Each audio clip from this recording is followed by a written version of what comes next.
तो खबरों के हेडक्वार्टर्स में आपका स्वागत है। वैसे तो भाई सोचा था CCXP में जो माल मिलता उसे ब्रेक डाउन करते हैं, बट ना DC ना मार्वल किसी ने घंटा कुछ दिया नहीं और सोनी से वैसे भी उम्मीद थी नहीं। तो इंस्टेंट तुम्हारा भाई आ चुका है ताजी खबरें लेके। जैसे कि चालू करें सीधा हरी पुत्र के अपकमिंग सीरीज से, तो मल्टीपल कास्टिंग के खबरें देखो झाड़ू पे बैठ के आ चुके हैं और इनको सुन के हो सकता है कि तुम्हारा डाटा सेंटर हिल जाए। ये पप्पा इस लुक को सेवरस स्नेप, सैरन हॉर्गन को प्रोफेसर मैकगॉनिगल, हैग्रिड जो पूरा ऐसे फैमिली पैक वाले थे तो उनका रोल भाई 8 पैक वाले ब्रेड कोस्टन को, और सबसे बड़ा घपला मार्क स्ट्रॉन्ग को एल्बस डंबलडोर। लाइक ये तो देखो समझ आ रहा है कि तुम एक यंग कास्टिंग रखना चाहते हो, बट सालों ये बताओ कि तुम हैरी पॉटर की कास्टिंग कर रहे हो या ट्वाइलाइट की? क्योंकि ये देखने के बाद भाई मुझे मेन न्यू की चिंता हो रही है, बिकॉज वहां लिटरली 32,000 बच्चों ने ऑडिशन दिया था, तो पता नहीं क्या हुआ। लेकिन इसके बाद फिर सोनी सिनेमैटिक यूनिवर्स जो कि चल के ऐसे भागने की तैयारी कर रही थी, तो उनके टांगों को हमेशा के लिए तोड़ दिया गया है, क्योंकि क्रेवन द हंटर जो कि बाय द वे जैन 1 को ही फेंक दी गई है इंडिया के लिए वैसे, तो वो भाई अब इस लेजेंडरी यूनिवर्स की आखिरी फिल्म होगी।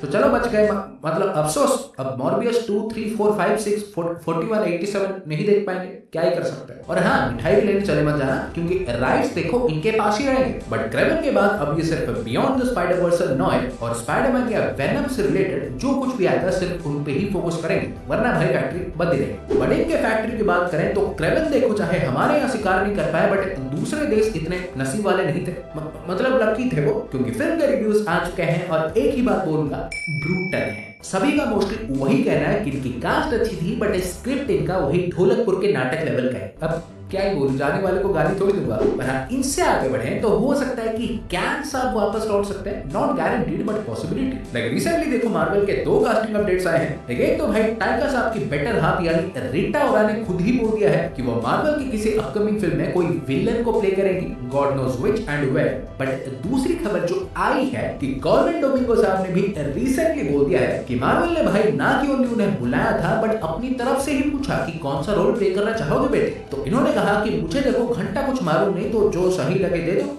ऑब्वियसली हम साइकिल का टायर तो है नहीं कि घुमा के ले जाओगे, भाई कुछ तो बोला होगा ना कि ये करोगे वो करोगे, तो वो कुछ आई थिंक क्या हो सकता है, क्योंकि याद तो होगा ही 4-5 महीने पहले क्या के रिकास्टिंग की जो खबर आई थी, तो सबसे पहला नाम इनका ही था। वैसे तो डूम भाई डूम्सडे का विलन नहीं बल्कि हीरो की तरह होने वाला है, तो who knows Doom versus Kang जो कुछ भी हो सकता है। फिर इसके बाद भाई कैप्टन अमेरिका 4 से भी 2-3 लड्डू मिले हैं। लाइक पहले तो इसका रन टाइम 2 घंटे 40 मिनट सुनने मिला था, लोग खुश भी हो गए थे। तो फिर जानने मिला कि किसी बजर बट्टे ने शून्य को भाई 4 के बाद लगा दिया था, जो कि पहले आता है। तो फिल्म मतलब 2 घंटे 4 मिनट की होगी, मतलब 2 घंटे की। सालों बिजली बचाते हो क्या, 2 घंटे की तो बना दो। फिर पोस्ट क्रेडिट भी देखो, इसमें एक मात्र ही होने वाला है। वैसे आया तो था सुनने कि सैम के साथ निक फ्यूरी दिखेंगे। देन इसके बाद हमारे बेस्ट जेम्स गन साहब ने मल्टीपल खुलासे किए हैं। लाइक एक तो कहा ही है कि वो अपने DCU में ऐसे सिर्फ टॉप टियर कैरेक्टर्स ही नहीं बल्कि लेसर नोन कैरेक्टर्स पे भी फोकस करेंगे, जो कि आई थिंक बढ़िया भी है। बट मेन रिवील तो भाई ये किया कि उनके original plan actually Robert Pattinson के बैटमैन को DCU में लाने का ही था, बट ये भाई उन्होंने किया नहीं, क्योंकि वो DCU के सिवा एल्सवर्ल्ड स्टोरीज को भी बताते रहना चाहते हैं, जिनमें से मैट रिव्स के बैटमैन तो है ही, बट सुपरमैन के भी वो DCU के बाहर और फिल्म से बनाना चाहते हैं, जैसे कि रेड सन सुपरमैन। सो गन साहब एक है कट्टा आदमी, उसे ही बना लो, फिर दिक्कत क्या है। बट हाँ, सुपरमैन की बात की है तो ट्रेलर का तो देखो अता पता है, और रिसेंटली किसी ने पूछा भी था तो ऐसे भटका ही दिया। पर जो सुनने आया है कि रिपोर्टेडली जल्द ही सुपरमैन के कुछ रीशूट्स भी चालू करने वाले। साला कोई ट्रेलर देता क्यों नहीं आजकल। लेकिन हाँ, ट्रेलर से याद आया कि मार्वल करंटली जो फॉर्मूला फॉलो कर रही है, इन्होंने कैप 4 का पहला ट्रेलर रिलीज के 31 वीक्स पहले दिया था, फिर थंडरबोल्ट्स का भी सेम 31 वीक्स पहले ही भेजा था। तो अगर इस पैटर्न को देखो फॉलो करें तो इसके हिसाब से फैंटास्टिक 4 का पहला ट्रेलर भी अगले ही हफ्ते आ सकता है, बिकॉज फिल्म के रिलीज को फिर 31 वीक्स ही बचेंगे। जस्ट कैलकुलेटेड गेस हो भी सकता है, नहीं नहीं गोबर मत फेंकना। इनफैक्ट फिल्म के सेट से देखो एक अंडरग्राउंड लोकेशन भी मिला है recently, so I think film में इनका मोल मैन के साथ एक अच्छा खासा अंडरग्राउंड बैटल होने वाला है। फिर इसके बाद भाई जैक स्पैरो लौट सकते हैं। लाइक जो खबर आई है कि upcoming pirates of the Caribbean film के स्क्रिप्ट में जॉनी डेप के जैक स्पैरो इंक्लूडेड थे, जो कि कितना बड़ा रोल होगा ये तो देखो नहीं पता, पर अद्भुत बात तो ये है कि स्क्रिप्ट में जरूर डाल दिया, बट उन्हें रीच आउट ही नहीं किया है, क्योंकि साथी आपकी सिलेक्शन हो गई। लेकिन इसी बीच देखो जो कि एक्सपेक्टेड भी था, तो अब भाई कंफर्म हो चुका है कि क्रिस इवेंट्स हमारे डूम्सडे में लौट रहे हैं। हालांकि कैप के रूप में या ह्यूमन टॉर्च बनके ये तो नहीं पता,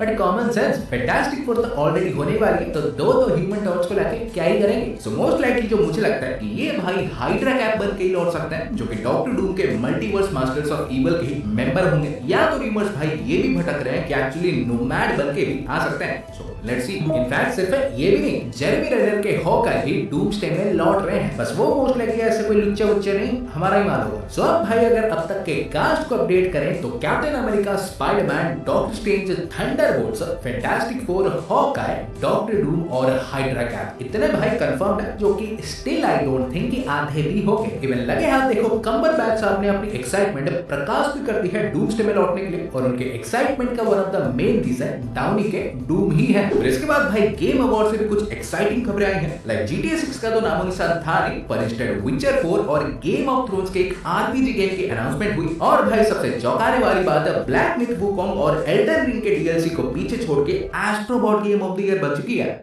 हाँ, पर अब भाई टाइम आ चुका है रैपिड रिपोर्ट्स का। लाइक पहली खबर तो यह है कि रैंडी रेनॉल्ड्स ने बोल दिया है कि डेडपूल 4 का तो देखो मैं बोल नहीं सकता, बट अपकमिंग डेज में मैं एक सपोर्टिंग कैरेक्टर प्ले करना चाहूंगा दूसरे कैरेक्टर्स के मूवीज में, जैसे गैम्बिट। सर जी मैं तो पहले से ही बोल रहा हूँ स्पाइडरमैन 4 में ही आ जाओ, तुम ही पेटियां उठाओगे, हमें घंटा 1 रुपया नहीं मिलना। फिर अपकमिंग अमेरिकन साइको फिल्म में ऑस्टिन बटलर पैट्रिक बेटमैन के रूप में कास्ट हो चुके हैं, जूते थोड़े बड़े होंगे पैर फिल करने के लिए। फिर पोकेमॉन की एक न्यू सीरीज 2027 में आ रही है। लाइक सॉन्ग द सी बनाने वाले एनिमेशन स्टूडियो आर्टमैन वाले ही से बनाने वाले हैं। फिर द बॉयज के फाइनल सीजन का पहला सेट फोटो आ चुका है बुचर साहब के कैमरा से। फिर पहले एपिसोड का नाम भी 15 इंचेस ऑफ शियर डायनामाइट होगा। फिर फाइनली भाई हेनरी कैविल का भी सपना फाइनली पूरा हो गया है। उनका वॉरहैमर 40,000 टीवी सीरीज अब फाइनली बनने जा रही है, और आखिर में इविल डेड की भी अगली फिल्म कंफर्म हो गई है। इसका नाम होगा इविल डेड बर्न। नॉइस फटने वाली है। सो आज के लिए भाई लोग इतना ही था। वीडियो तुमको तनिक भी ऐसे पसंद आई हो तो वीडियो को लाइक करो, और ऐसे ही आपचिकदार वीडियोस पाते रहने के लिए चैनल को सब्सक्राइब कर दो, और अगले साल भी ऐसे क्या कुछ आने वाला है जानने के लिए